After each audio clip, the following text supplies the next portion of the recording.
ನಮ್ಮೆಲ್ಲರ ಪ್ರೀತಿಯ ಶಿವರಾಮಣ್ಣ ಹಾಗೂ ಶ್ರೀನಿವಾಸ್ ಮೂರ್ತಿ ಅವರು.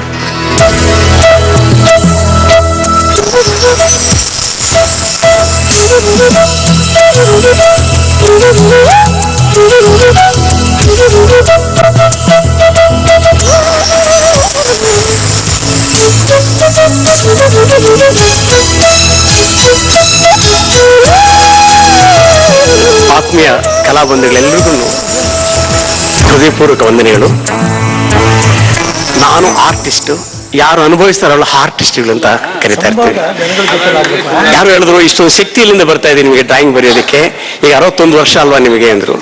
ನಮಗೆ ಜನರೇ ಜನರೇಟ್ರು ಅಂತ ನಾನು ಹೇಳ್ತಾ ಇರ್ತೀನಿ. ದೇಹೋ ದೇವಾಲಯ ಪ್ರೋತ್ಸಾಹ ಜೀವೋ ದೇವ ಸನಾತನ. ಮನಸ್ಸು ಮಡಿಯಾದರೆ ದೇಹ ಗುಡಿಯಾಗುತ್ತೆ, ಮಾತು ಮಂತ್ರವಾದರೆ ದೇಹವೇ ದೇವಾಲಯ. ನಾವು ಚಲಿಸುವ ದೇವಾಲಯಗಳಾಗ್ತಾ ಇರ್ತೀವಿ. ಇಂಥ ಪವಿತ್ರವಾದ ವೇದಿಕೆಯಲ್ಲಿ ನನಗೊಂದು ಅವಕಾಶ ದೊರಕಿದ್ದು ನನ್ನ ಪೂರ್ವ ಪುಣ್ಯದ ಭಾಗ್ಯ.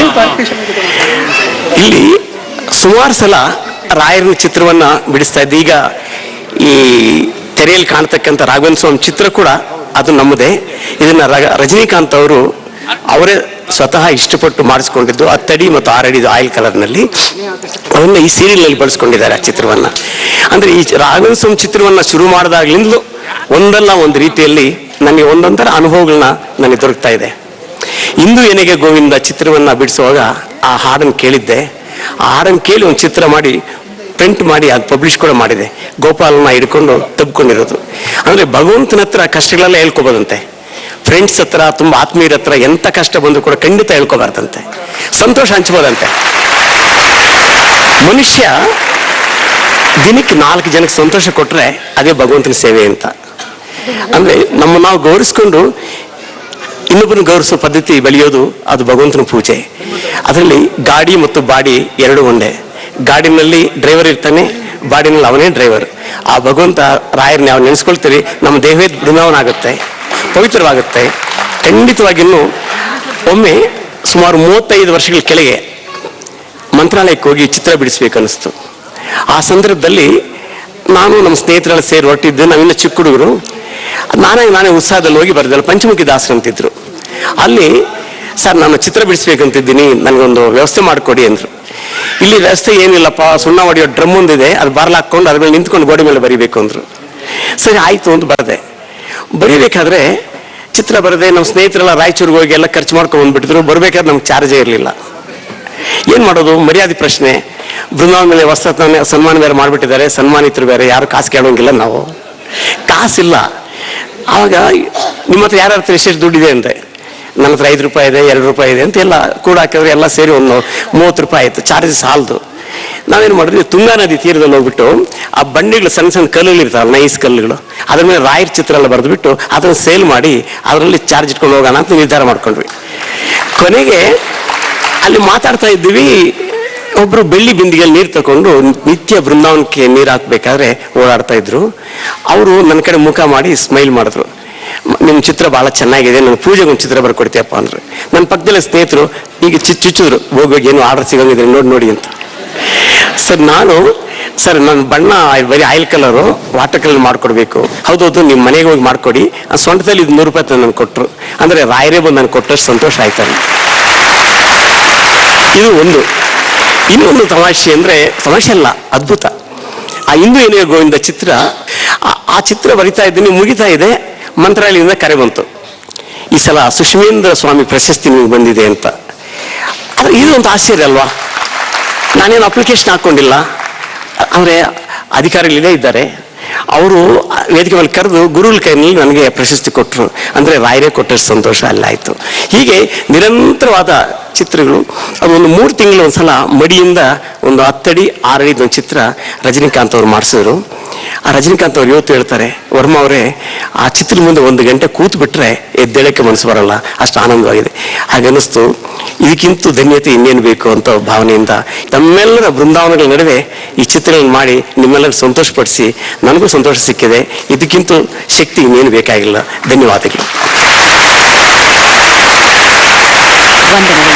ಶಿವರಾಮಣ್ಣ ತಮ್ಮ ಮಾತುಗಳೊಂದಿಗೆ ನಿಮ್ಮ ಮುಂದೆ ಒಂದು ಧನ್ಯವಾದವನ್ನ ನನ್ನ ಅನ್ನದಾತರಿಗೆ ನಾನು ಅರ್ಪಿಸಲೇಬೇಕು. ಇಷ್ಟು ವರ್ಷಗಳ ಕಾಲ ನಾನು ಚಲನಚಿತ್ರ ರಂಗಕ್ಕೆ ಬಂದು ಸುಮಾರು 52-53 ವರ್ಷಗಳಾಯಿತು. ನನ್ನ ಸಾಕಿ ಸಲಹಿ ಬೆಳೆಸಿ ಇಲ್ಲಿವರೆಗೂ ಉಳಿಸಿದ್ದೀರ. ಅದಕ್ಕೆ ಎಲ್ಲ ಅನ್ನದಾತರಿಗೂ ನನ್ನ ಹೃದಯಪೂರ್ವಕವಾದಂಥ ನಮನಗಳನ್ನು ಸಲ್ಲಿಸಿಕೊಂಡು, ಗುರು ರಾಘವೇಂದ್ರ ವೈಭವ ನನಗೆ ದಕ್ಕಬೇಕಾದ್ರೆ ನಮ್ಮ ಅವರ ಹಿಂದೆ ಎಷ್ಟು ಪರೋಕ್ಷವಾಗಿದ್ದಾರೋ ಗೊತ್ತಿಲ್ಲ, ಪ್ರತ್ಯಕ್ಷವಾಗಿ ನನಗೆ ಕಾಣಿಸಿದ್ದು ಪಟ್ಟಾಭಿರಾಮ ದೇವರು. ಪ್ರತಿಯೊಬ್ಬ ಅನ್ನದಾತರು ಅಂದ್ರೆ ಯಾರು ನನಗೆ ಒಂದ್ಸರ್ತಿ ತಿಂಡಿ ಹಾಕಿರ್ಬೋದು, ಒಂದ್ಸರ್ತಿ ಊಟಕ್ಕೆ ಕೊಟ್ಟಿರ್ಬೋದು, ಇಲ್ಲ ಈಗೆಲ್ಲ ನೀರಿಗೂ ಕೂಡ ಕಾಸ್ಟ್ಲಿನಲ್ಲ, ಎಲ್ಲ ಬಿಸ್ಲೇರಿನೇ ಕುಡಿಬೇಕಲ್ಲ, ಬೇರೆ ಇಲ್ವಲ್ಲ, ಅದನ್ನು ಕೊಡಿಸಿರ್ಬೋದು. ಹೀಗೆ ಒಬ್ಬೊಬ್ರು ಒಂದೊಂದು ಕೊಟ್ಟು ಬೆಳೆಸಿರ್ತಾರೆ.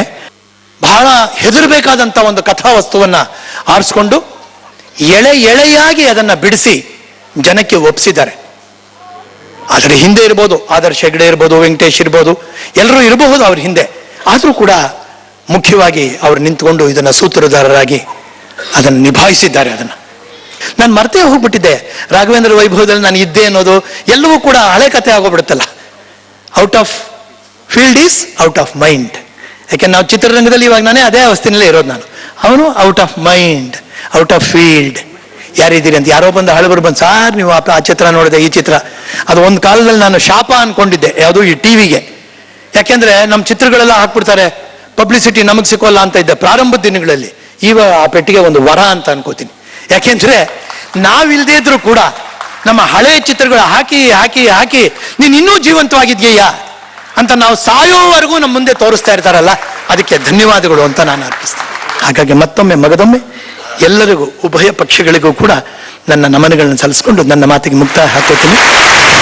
ಮನದಲ್ಲಿ ಮೂಡಿರುವಂತಹ ಎಲ್ಲ ಭಾವನೆಗಳಿಗೆ ಮಾತುಗಳ ರೂಪವನ್ನು ಕೊಟ್ಟು ನಮ್ಮ ಮುಂದೆ ಇಟ್ಟಿದ್ದಾರೆ ಶಿವರಾಮಣ್ಣ. ಪಟ್ಟಾರೆ ಭಿರಾಮ್ ಅವರು, ಬಲ್ಲ ಸುರೇಶ್ ಅವರು, ಜೊತೆಗೆ ಶ್ರೀ ದ್ವಾರಕೀಶ್ ಅವರು ಸಹ ಒಟ್ಟಾಗಿ ಶಿವರಾಮಣ್ಣ ಅವರಿಗೆ ಗೌರವವನ್ನು ಅರ್ಪಿಸಬೇಕಾಗಿ ಕೋರಿಕೆ.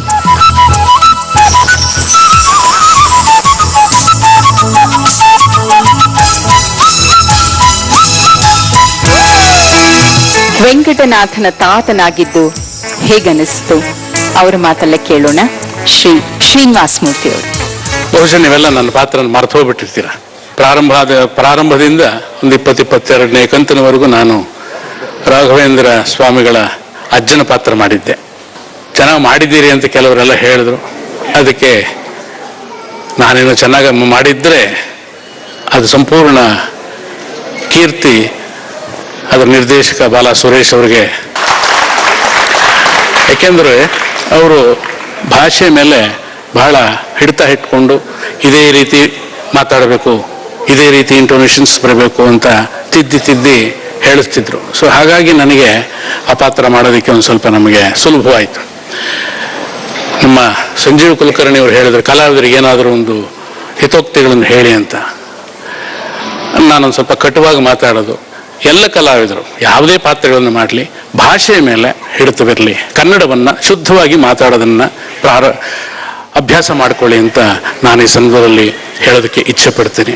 ನನ್ನನ್ನು ಕರೆಯಿಸಿ ಈ ಒಂದು ಪಾತ್ರವನ್ನು ಕೊಟ್ಟು ನನ್ನ ಕೈಯಲ್ಲಿ ಮಾಡಿಸಿದ ನಿರ್ಮಾಪಕರಾದ ಪಟ್ಟಾಭಿರಾಮ್ ಅವರಿಗೂ ಮತ್ತು ಅವರ ಶ್ರೀಮತಿಯವರಾದ ಅನಿತಾ ಪಟ್ಟಾಭಿರಾಮ್ ಅವರಿಗೂ ವಂದನೆಗಳು.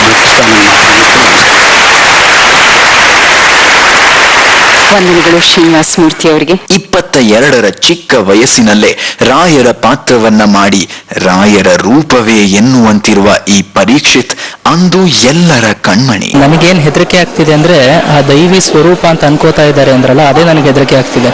ಯಾಕಂದ್ರೆ ನಾನು ಸಾಮಾನ್ಯ ಹುಡುಗರಂತೆ ಸಂಜೆ ಆದರೆ ಚಾಟ್ಸ್ ತಿನ್ನಬೇಕು, ಬೆಳಗ್ಗೆ ಆದರೆ ಸೂಪರಾಗಿ ಎಲ್ಲರೂ ಹೋಗಿ ತಿಂಡಿ ತಿನ್ನಬೇಕು ಅಂತ ಆಸೆ ಪಡುವಂಥ ಹುಡುಗ. ಅದು ಶೂಟಿಂಗಲ್ಲಿ ಓಕೆ, ಶೂಟಿಂಗಲ್ಲಿ ನಿಜವಾಗ್ಲೂ ರಾಯರಿಗೆ ನಮಸ್ಕಾರ ಹಾಕಿ ಕೆಲಸ ಶುರು ಮಾಡ್ತೀನಿ. ಪ್ಯಾಕಪ್ ಆದ್ಮೇಲೆ ರಾಯರಿಗೆ ನಮಸ್ಕಾರ ಮಾಡೋ ಕೆಲಸ ಮುಗಿಸ್ತೀನಿ. ಅದು ಬಿಟ್ಟು ನನ್ನನ್ನು ಪರೀಕ್ಷಿತಾಗಿ ನೋಡಿ. ಯಾಕೆಂದರೆ 23 ವರ್ಷದ ಹುಡುಗಂಗೆ ಏನಿರಬೇಕು ನೇಚರು, ಅದೆಲ್ಲ ಆಸೆ ಆಕಾಂಕ್ಷೆ ನನಗೂ ಇದೆ. ಇಲ್ಲ ಅಂತಂದರೆ ನಾನು ಆಮೇಲೆ ರಾಯರಿಗೆ ತರೋ ಕೆಟ್ಟ ಹೆಸರಾಗ್ಬಿಡುತ್ತೆ. ನಾನು ಎಲ್ಲ ಹೋಟ್ಲಲ್ಲಿ ತಿಂತಿರ್ತೀನಿ ಅಥವಾ ಪಾನಿಪುರಿ ತಿಂತೀನಿ. ಇವೆಲ್ಲ ಅವರ ಕಷ್ಟ ಪ್ರಕಾರ ನಿಷಿದ್ಧ ಪದಾರ್ಥಗಳು.